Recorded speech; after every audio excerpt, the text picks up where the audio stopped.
The Eskimos are back in town, and this game takes on a different complexion after last week's loss in Regina. Well, yeah, I think there's a little more urgency that maybe wasn't there in Regina on Sunday, and the Stamps, let's face it, they've played their best football when there's been urgency and desperation. They're not going to out-talent anybody in this league this year. They have to work harder, they have to play with more desperation, and you know, I think in the 3 wins before Winnipeg, I think that's what got them to the finish line. Against Winnipeg, that was a matter where they had more talent, and I think that probably did them a little more harm than good, in the sense that, as John Corner said after the Saskatchewan game, maybe guys forgot what it takes to win. And I think that message will be hammered home this week going into this game, because there's plenty on the line. Obviously, I mean, the Stamps want to keep pace with the BC Lions. They want to win the season series with the Eskimos, and kind of get back to that sensation of winning the right way. Kevin Glenn got his bell rung. Any questions at the quarterback spot?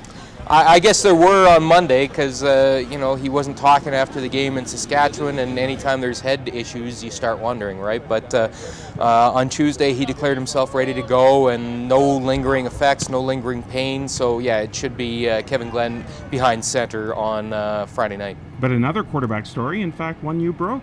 Yeah, having a talk with John Hufnagel the other day, and he mentioned that he'd like to get Drew Tate into the lineup.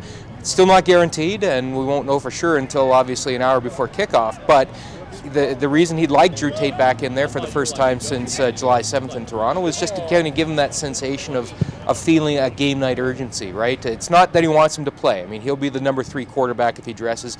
He will not do anything during the game if all goes according to plan, but he wants him to put the uniform on. He wants him to put the shoulder pads on, just get back to feeling what it's like to be a game night quarterback.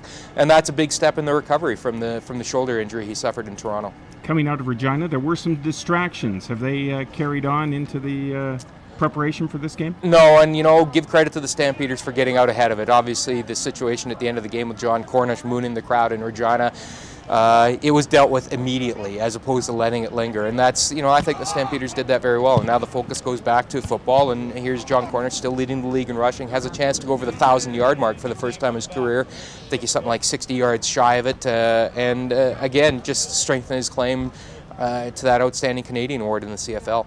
Every week when we do this, we try to key on some different players that you think we should look at. Michael Stover is a guy you think might deserve some attention. Well, there's a possibility he'll get into the lineup. I notice that he's been taking some reps. DeMonte Bolden hurt his foot in Saskatchewan on Sunday, so it kind of creates a little bit of an opening there. Perhaps Michael Stover, the rookie who was signed a couple weeks ago, he had a great training camp. John Hufnagel really liked his motor, never quit out there.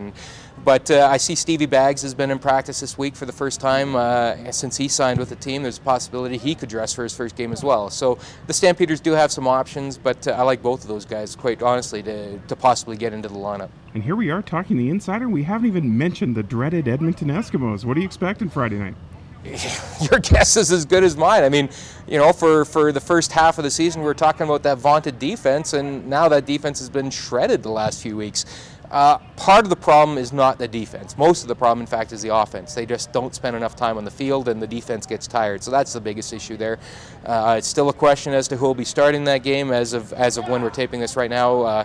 There's a lot of talk that Matt Nichols, the Eastern Washington product, who actually got to know Bo Levi Mitchell quite well back in the day, is a possibility to get his first CFL start. We're also hearing Stephen Giles could be back there as well. But again, it's an example of just an offense that's in disarray, for lack of a better word. We don't know what happens with their running back situation. We don't know what happens with their quarterback situation. And, you know, last I heard, those are 2 pretty important positions on an offense. Indeed. But this is a team coming off a 1-point loss against BC. It's always interesting when there's a Battle of Alberta, even if the intensity's not there. Well, and you only have to look at the Labor Day home and home as an example. I mean, Edmonton could have easily won both those games with last-second kicks from Grant Shaw. He missed them both, and you know, that's why the Stamps are 7-5 today instead of 5-7, right? So it's been that close, and let's hope for another entertaining down-to-the-wire game Friday night.